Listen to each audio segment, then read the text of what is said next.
Hey guys, welcome back to my channel. This particular video is actually a very interesting one because we often see women say, "Oh, I left a good woman. I left a good man that wasn't a good husband," and it we actually find it hard to understand that.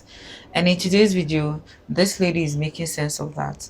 I used to be in that bracket that of people don't understand why would you leave a good man, a man that is good in paper, that is good in public, whereas a wife that lives with the man, you know that he's not enough, he's not the kind of husband, he's not a husband. I don't know if that makes sense. But let's take a listen to what the woman is saying. How it feels being in love with someone where they don't do anything wrong, but they also don't love the way that you want to be loved. Someone was asking me about that.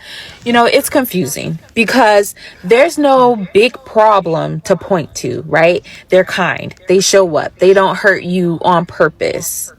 So you keep asking yourself, why do I still feel lonely? You start shrinking your needs. You tell yourself you're asking for too much. You explain away the ache because technically they're a good person. But love isn't just about intentions, love is about impact. And when you keep leaving conversations feeling unseen, unchosen, or emotionally hungry, yeah, that matters. You're not ungrateful for wanting more. You're not dramatic for needing affection and consistency or reassurance in the way your heart understands it. Sometimes the truth is this: they love you the best way they know how. And you need to be loved the way you actually feel it. At least some people do. That doesn't make either of you bad. It just makes you honest. And honesty is where clarity begins. How it feels. And this, I think, this is actually one of the hardest position to be in. When, especially if you're this kind of person that yearns love, like you want to be heard, like you want to be loved the way in a certain way that you know, but you can't seem to get across to your partner. Your partner is not understanding because in his mind or in her mind, I'm doing everything right. Why do you still want more?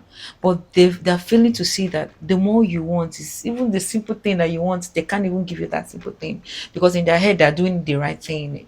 And I think people like that, they often fail to take feedback. They don't know how to take feedback. I think that should be one of their biggest problem, taking feedback. Or it could also be that the a partner is not even communicating right.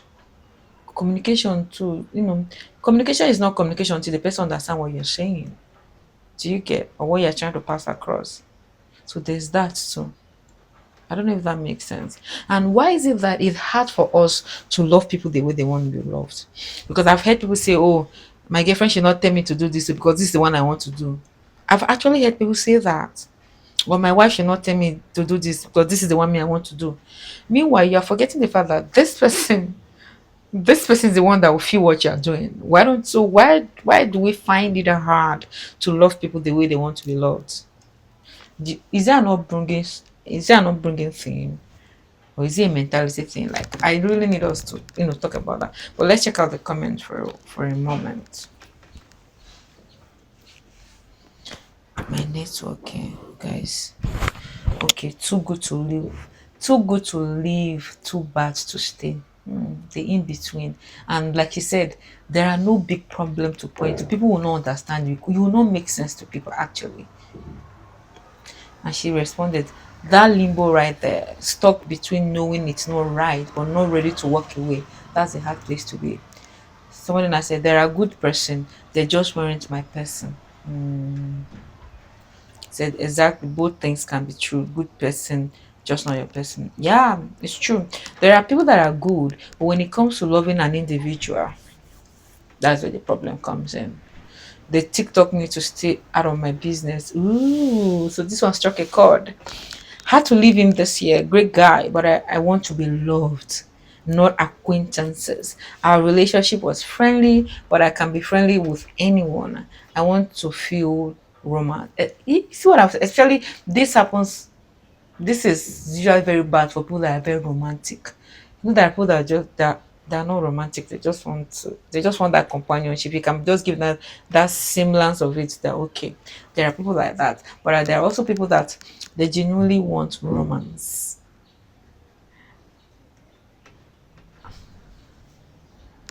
This person now said, I married him, great father and support system, but I don't feel seen or desired at all.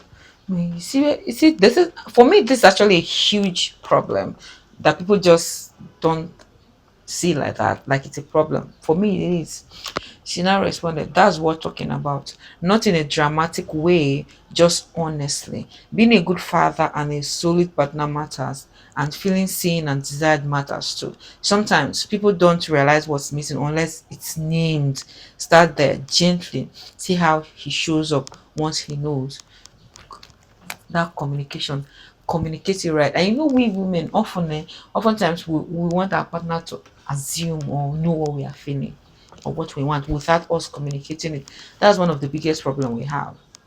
And when even the person who sees our sour mood and is asking us, we flare up just because the person is asking, because we expect him to know. That's another thing we need to fix. I think one of the things after becoming a mom is realizing that my husband kind of had this freedom that I felt like I didn't have. But then I decided today that I do have the same freedom. I just have not been exercising the freedom. My husband, my daughter, and I were sitting on the couch. Everyone was chilling. We were watching something. I got up and I got in bed and I went to sleep. Nobody bothered me. My husband didn't ask me any questions. My daughter came and she played while I was like half asleep. And then I told my husband, babe, her diaper's dirty. The man came, took his child, changed her diaper, and they are still not bothering me while I'm laying in bed. Oh, spoke too soon. But basically what I'm saying is that I feel like sometimes as women, we often overcomplicate things because we feel the sense and need to just always be present and always be there. But really, we can just lay in bed whenever we want to. We just have to exercise the free will. Like, my husband's an incredible dad, incredible husband.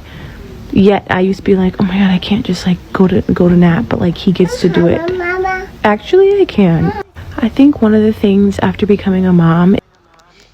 I think it's a conditioning thing. We've been conditioned as women to always be the one to, when a child is in need, we have been conditioned to always be the one, even the ones that are not married. Or even when, for instance, let's say we are in a room, single girls and single guys, and there are children there, you will see that the men are not moved, but the women, they're always paying attention to those children. They want to cater to their needs. They are not her children.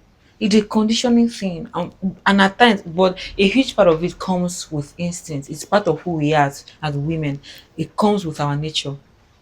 But we need to understand that we are not the one that needs to be doing it constantly. We need to allow the other person to also play their part.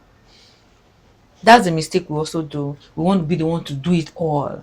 And in doing that, the man now says, oh, she has it covered. So why should I bother?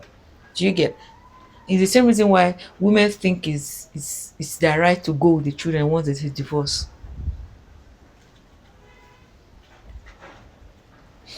Yes, I'll see you in the next video. Take care of yourself. Bye.